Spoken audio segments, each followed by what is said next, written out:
What's up guys, my name is Ace, and welcome back to another gun guide. This is the series where I go into great detail with all of the stats of every one of the weapons in Black Ops 4 multiplayer. In today's episode, we're going to be covering the new SMG that was launched with the Operation Grand Heist event at Tier 100, and this is the Switchblade X9. As always, let's kick it off with the damage profile, which is 32, 27, 24, and then we have a linear drop-off from 24 to 18. This means this gun in core game modes is always going to be a 5 to 9 shot kill. As for our rate of fire, it's quite fast. It's somewhere in between the Cordite and the SOG 9mm at 840 rounds per minute. But we also have the option to use 2 rapid fire attachments. If you use just one of the rapid fire attachments, the rate of fire will then equal the SOG 9mm at 909 rounds per minute. And then with rapid fire 2, you can bump it up a little bit more, up to 954 rounds per minute.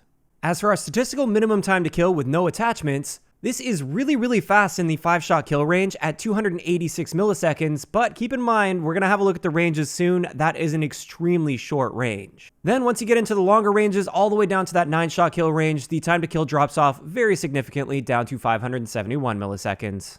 As for our time to kill potential, this is with both of the rapid fire attachments. Our close range time to kill is reduced down to 252 milliseconds, and then it only drops off to 503 milliseconds in that 9-shot kill range. As for the Switchblade against armor users, it doesn't do so great. It will take you 1 extra shot to kill an armor user from 0 to 15 meters, and then beyond 15 meters, it's going to take you 2 extra shots to kill.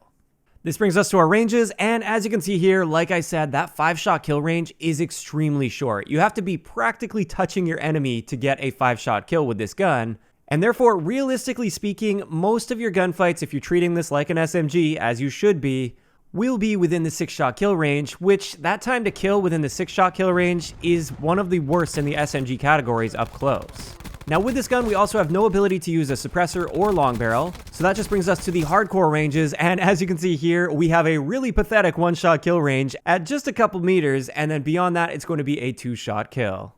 As for headshots, we get a standard headshot multiplier of 1.1, which gives us a headshot damage profile of 35, 29, 26, and then we get that linear drop-off to 19. Just like with most of the other SMGs, there are technically a couple ranges mixed in there where if you hit literally every single bullet to the head, it will reduce the number of shots it takes to kill, but that is simply not practical when you're looking at the recoil of this weapon, and therefore, unless you're going for those headshot camos, I would say never bother trying to aim for the head.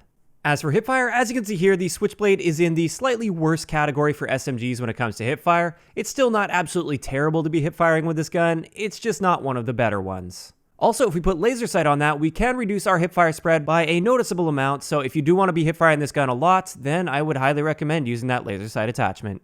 As for our idle sway, as you can see here, it's got pretty standard idle sway for the SMG category, and that's to say that there is a decent amount of idle sway, and therefore you don't really have the greatest first shot accuracy at longer ranges.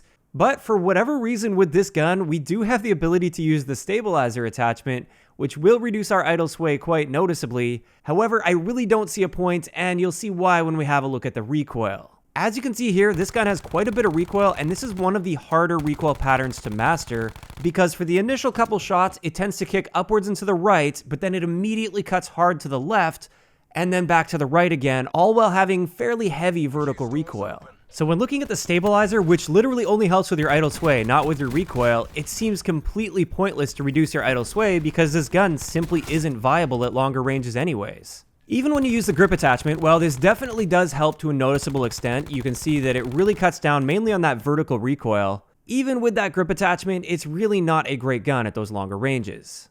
I also wanted to show you what happens when you use the rapid fire attachment, and as you can see there, we do get a little bit more recoil than without rapid fire, but not a huge amount of extra recoil, and we see a similar story with rapid fire 2, definitely a little bit more recoil than just having rapid fire 1. However, it's not completely just shooting up to the sky compared to having no attachments at all.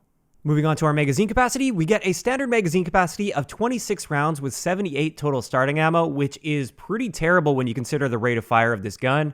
You will burn through those magazines and through that total starting ammo really quickly. So if you are using this gun, I would highly encourage you to use hybrid mags, which will bump that up to 36 rounds with 108 total starting ammo. Our reload add time is fairly standard for the SMG category at 1.37 seconds, but with hybrid mag, we get a much faster reload at just 0.92 seconds, which is very fast. This brings us to our aim down sight time, which is quite good even for the SMG category at 210 milliseconds, and we also have the option to use both Quick Draw 1 as well as Quick Draw 2. Quick Draw 1 will reduce your aim down sight time down to 150 milliseconds, and Quick Draw 2 will cut that all the way down to 125 milliseconds. As for our sprint out time, this is pretty standard for the SMG category at 200 milliseconds, and with Gung Ho we can cut that down to 125 milliseconds. Our movement speed is pretty special for this at 102%, so for whatever reason it's a little bit faster than all of the other SMGs in the game when it comes to movement speed. But our aim down sight stray speed is standard for SMGs at 80%, and with a stock attachment we can bump that up to 90%. And that wraps it up for all of the important stats of the Switchblade. Now let's get into my recommended attachments before we get into a couple great example classes I have for you guys with this gun. For optics, not much choice here. We have the reflex or the elo sight, and just like with most of the SMGs, this is something that I will sometimes put on if I have an extra class point, but having said that, I don't have much of an issue at all with the iron sights on this gun. As for the other attachments, there's definitely some strange choices here for the Switchblade. Like I said earlier, we have access to both of the Quick Draw attachments. Generally, I feel like Quick Draw 2 is complete overkill, but sometimes I will use Quick Draw 1. Rapid Fire is an attachment I will often use on this gun just so I get a slightly more competitive time to kill, because like I said earlier, unless you're in that extremely short 5-shot kill range, your time to kill doesn't really keep up with the other SMGs up close. However, when you start adding the rapid fire attachments, then it does bring this gun a bit more in line with the other SMGs. As for the stabilizer, like I said earlier, that was a very confusing choice for this gun. I would never recommend using stabilizer on this. I think it is absolutely terrible. Grip is definitely one of my top choices for this gun. I would highly recommend using that because the recoil pattern on this one is quite difficult, like I said earlier, so grip will help out with that a little bit. Stock is also a pretty good attachment. I will sometimes use that, really just depends on how I'm setting up my class. Same thing goes with laser sight. Sometimes I'll throw laser sight on, but not really all the time. As for hybrid mags, this is a key attachment with this gun. I absolutely hated this gun until I got hybrid mags. Then it became a little bit more tolerable to use. And finally, that just leaves us with FMJ, which I personally wouldn't recommend unless you happen to be running up against tons of armor users. But generally speaking, I won't be using FMJ. So this gun definitely has some odd attachment choices. There's a bunch of them that I would never even consider using, and then there's other ones that I feel are completely necessary. But now let's get into a couple great example classes I have for the Switchblade. This first class is designed to be that sort of all-around SMG class. With this, we've got the elo sight, mainly just because we had an extra point left by the time we ended up creating the class. We've got rapid fire to bring that time to kill more in line with the SOG 9mm. Hybrid mags, so we don't burn through those mags too quickly, and we get a little bit more total starting ammo. And the grip attachment to help with that really difficult to control recoil. For gear, we're using Stim Shot, which allows us to be as aggressive as possible and get back in the fight after we take damage. Equipment is Special Issue, and for perks, we've got Scavenger, Gung Ho, as well as Dead Silence. Scavenger is quite important because even with that hybrid mag, which gives you a bit more total starting ammo, you will be burning through ammo quite quickly. Gung Ho is extremely important if you're being aggressive, so you can break your sprint by aiming down sight and have an instant sprint out time. And finally, Dead Silence is also great because it allows you to hear what's going on around you a little bit better because you don't have to listen to your own footsteps. Plus, enemies can't hear your footsteps as well, and also you won't be popping up on their acoustic sensor nearly as easy. So that's the first class setup. Like I said, well-balanced class setup. I feel like the attachments really make up for where this gun is lacking. The second one is a bit more specialized, and with this one we're using both of the rapid fire attachments to give us the fastest time to kill possible with this gun. We've also got the laser sight attachment, so we can get right up close and personal and just hip fire them to death. And once again, we are using hybrid mags because without it, we would be burning through this ammo far too quickly. As for the rest of the class, once again, we've got Stim Shot on there so we can be as aggressive as possible. Special Issue equipment, Scavenger, because especially with Rapid Fire 2, we're really going to burn through that ammo. And finally, that just leaves us with Gung Ho, which allows us to sprint out faster.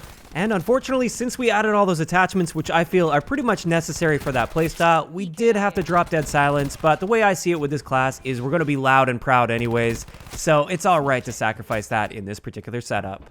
And with that, that's going to wrap it up for today's gun guide on the Switchblade X9.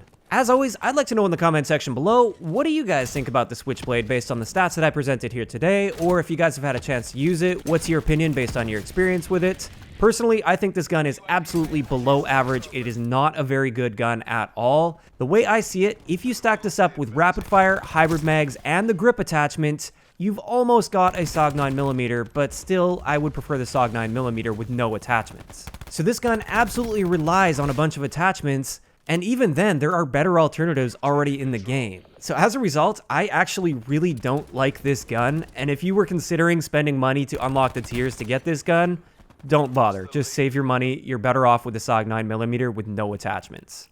Also, if you guys have missed any of the previous episodes of Gun Guides, I will leave a link to the playlist down below. I've covered absolutely everything aside from the shotguns. So we are going to be covering the Rampage first, and then we'll start getting into the MOG 12, which is now very powerful, as well as the SG 12. If you enjoyed the video, a like rating is always appreciated, and don't forget to subscribe for more if you haven't already. I'll talk to you guys next time. Yeah.